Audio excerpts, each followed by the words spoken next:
अरे बिद्दू, आज घर में बहुत काम है। आज तुझे स्कूल जाने की जरूरत नहीं है। लेकिन दादी, आज तो स्कूल में मेरा टेस्ट है। अरे एक दिन स्कूल नहीं जाएगी तो ऐसी कौन सी तेरी कलेक्टर की पढ़ाई छूट जाएगी। वैसे भी मैं देख रही हूँ आजकल तो बड़ी ढीठ हो गई है। अपनी दादी की बातें सुनकर बिंदु नाराज हो जाती है। तभी उसकी माँ कहती है, अरे बिंदु, इतनी छोटी बात पे मुंह फुलाने की क्या जरूरत है। दादी बिल्कुल सही कह रही हैं। लड़कियों को तो घर के काम काज सीखना चाहिए। अरे बहू, रमेश के लाड़ प्यार ने इसे बिगाड़ रखा है। कम से कम तू तो मेरी बात समझती है। अच्छा, मेरी पूजा का समय हो गया है, मैं पूजा करने जा रही हूँ।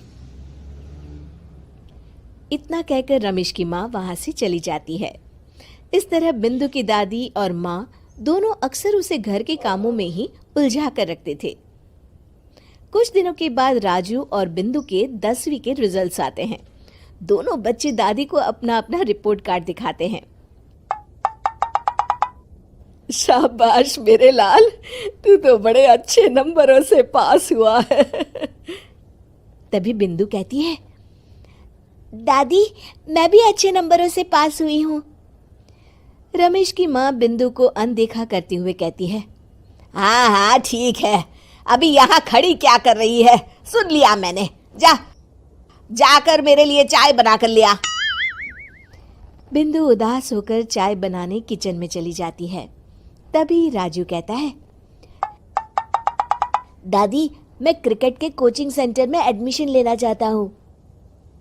अरे वाह राजू बेटा, ये तो तूने बड़ी अच्छी बात कही। तू कल ही अपना एडमिशन करा ले, जितनी भी फीस होगी मैं दे दूंगी। अरे एक दिन मेरा पोता विराट कोहली बनेगा। इस तरह अक्सर रमेश की माँ अपनी पोती बिंदु के साथ दुर्व्यवहार करती थी।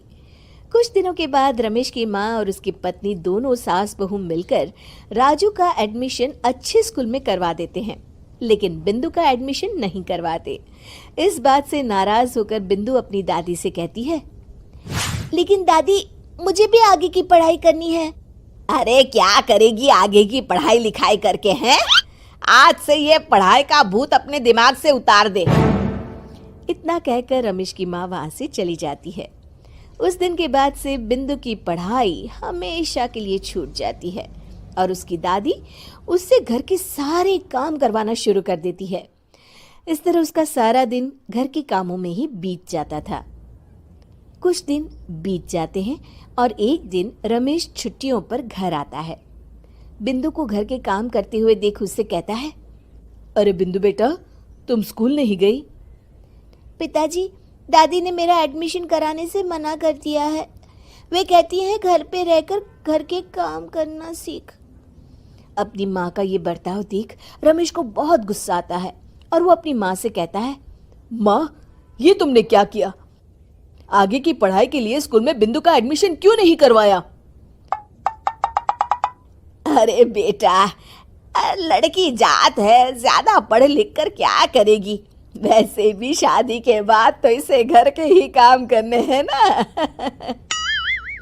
तुम किस जमाने में जी रही हो माँ? अगर कल्पना चावला के घर वाले भी तुम्हारी सोच के होते तो क्या वो पूरी दुनिया में हिंदुस्तान का नाम रोशन कर पाती?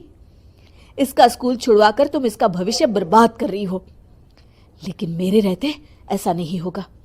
बिंदु बेटा, कल ही तुम्हारा एक अच्छे स्कूल में एडमिशन करा दूंगा। तुम जितना चाहे उतना पढ़ो। मेरे होते हुए तुम्हें किसी बात की चिंता करने की जरूरत नहीं है।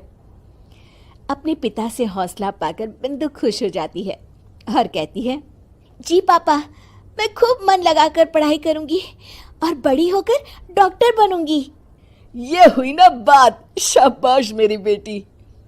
शिक्षा, लड़का हो या लड़की, हमें दोनों को आगे बढ़ने का मौका देना चाहिए।